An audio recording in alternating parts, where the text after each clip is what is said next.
Hey, welcome back to World Entertainment, and of course, Star Trek Starfleet Academy has premiered with not one, but 2 episodes. However, they did release the first episode on YouTube for free, because Paramount wanted to get engagement with the show. They obviously wanted to get not just casual people, but the fans on board, and maybe if the fans hadn't signed up to Paramount Plus, this would convince them to sign up. Well, unfortunately for Paramount, Skydance, and of course Alex Kurtzman, this completely blew up in their face, because Star Trek Starfleet Academy already is a flop, because the free YouTube premiere draws shockingly low viewership. And my good God, when we say shockingly low, we mean shockingly low, to the point where there's something that's hilarious that happened. So let's dive into it, because the show is an unmitigated disaster. The first 2 episodes are horrendous. Of course, my review is up. You can see it whenever you want. It's like there's so much that I left out, because you're just kind of, your mind is going in every direction to even try and remember the crap you've just witnessed, because it's like, it's so unbelievably stupid that you can't even retain it. Like, I can't even remember whether I put it into the review, but sickbay on the ship is, every member of staff in it is an EMH, because, you know, that's an ingenious idea. Hey, we've got a big spaceship. What do you think we should do with when it comes to sickbay? Do you think we should actually have medical staff, or will we just use holographic doctors, you know, just in case something happens to the ship and the power gets knocked out? And they went, yeah, that's a great idea, because that's what they did. It's ridiculous. The nacelles, again, can detach, but then it gets worse, because then the ship lands in San Francisco and the rest of it moves down. It's like, is it a ship or is it a transformer? It's just ridiculous. But let's see how their premiere on YouTube did. So, the early performance of Star Trek Starfleet Academy is shaping up to be a serious warning sign for Paramount Plus, with the show's free YouTube premiere delivering alarmingly weak engagement numbers that undercut the platform's entire conversion strategy and marked the show as a flop from the get-go. The Star Trek Starfleet Academy premiere flop is already difficult to ignore. Paramount made the unusual decision to launch the series premiere for free on YouTube, typically a move designed to entice casual viewers and convert them into paid subscribers. But if the goal was to build momentum, the results so far suggest the opposite happened. And the thing you have to keep in mind as well is they only released the first episode. They didn't release the second one on YouTube, only the first one.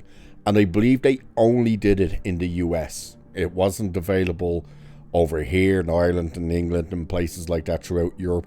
Don't know about Canada, but the US is, from what I understand, the only place that it released in.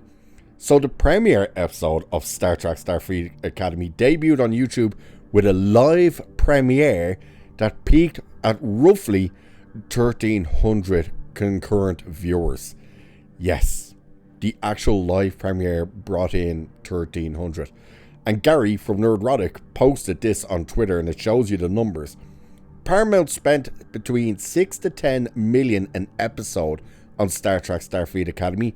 They put the premiere on YouTube for free and got 1,300 live viewers. RIP Star Trek. And you can see the numbers at the bottom. They brought in 1,316. That's how many people tuned in to watch it. Now, before I go on, Gary did something, and it's something that is hilarious.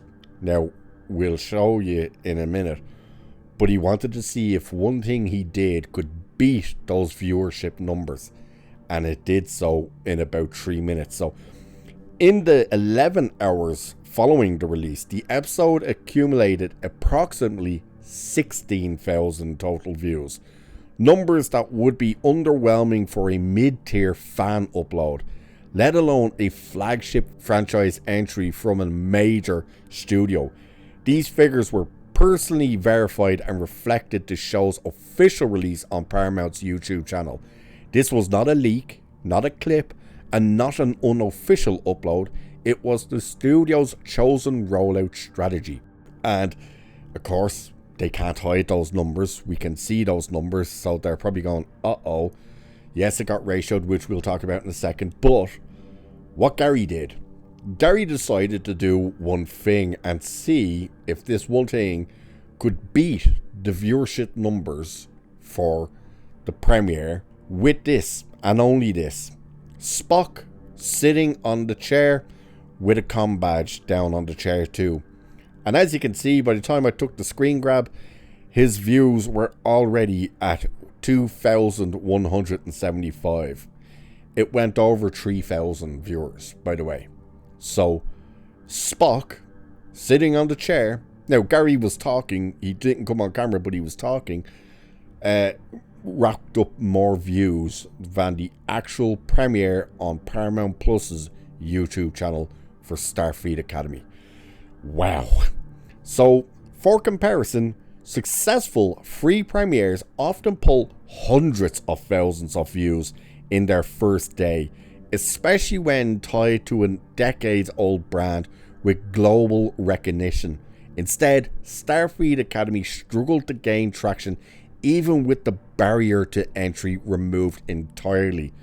Worse for Paramount, audience sentiment appears overwhelmingly negative among the small group that did tune in, which was where the likes and dislike ratio come in, which is, at the time of review, the episode had approximately 1.3 thousand likes and over 2,000 dislikes, meaning it was already ratioed, a stark signal that even the few engaged viewers were rejecting what they saw. That reaction matters because free premieres are meant to generate goodwill and curiosity, not immediate pushback. When a premiere can't even secure positive engagement from its core audience, the odds of convincing casual viewers to pay for more episodes drops dramatically. And that is the problem they are running into. You've put this out to the world, well, at least in the US, for free. To try and get that engagement, to try and get that curiosity, to try and convince people that this thing is worth their time and of course their money by subscribing to Paramount Plus to continue to watch the rest of the show, and they're outright rejecting it. And that is the thing. None of Alex Kurtzman's Star Trek, none of it has brought in an audience. None. And the fact that now we can see numbers, it's telling. And that's not a good sign for him at all. Like, don't forget, Netflix wanted out the contract. Discovery and stuff did so bad that it killed CBS, and CBS had to become Paramount Plus. And, well, I don't think it was Paramount Plus known as that straight away, but it was CBS All Access, or as we called it, All Ass, died immediately as soon as they got the first season of Discovery. Amazon took Picard, and then they wanted out of that contract immediately. None of it has ever brought people in. And now that you've put it onto YouTube to try and convince people, look at what we got for you. Isn't this great? Isn't this what you want? And people just went, hell no. Yeah, it's not a good sign. And there is one thing I did forget to mention in the review, and I'll say it here. By the way, the special effects, especially with the little droids and stuff flying around, were terrible. They were actually the worst I think I've seen in any of the Kurtzman's Trek. But the big rock dude, now I've never watched Star Trek Prodigy. I had no interest in it, but there's that weird big rock dude thing. I don't know whether it's him or his species, but one of them is in Starfleet Academy. And it looks terrible in live action. So they are wasting money on this, and they can't even bring views in for free. So it's a disaster. But what do you guys think? Did you tune into Gary's stream of Spock sitting on a chair and nothing else? Let me know what you think of that beating the premiere of Starfleet Academy. And with that, I shall leave it there for this one. So do like, share, subscribe, and hit that hype button, all that good stuff. Cheers. I'll catch you in the next.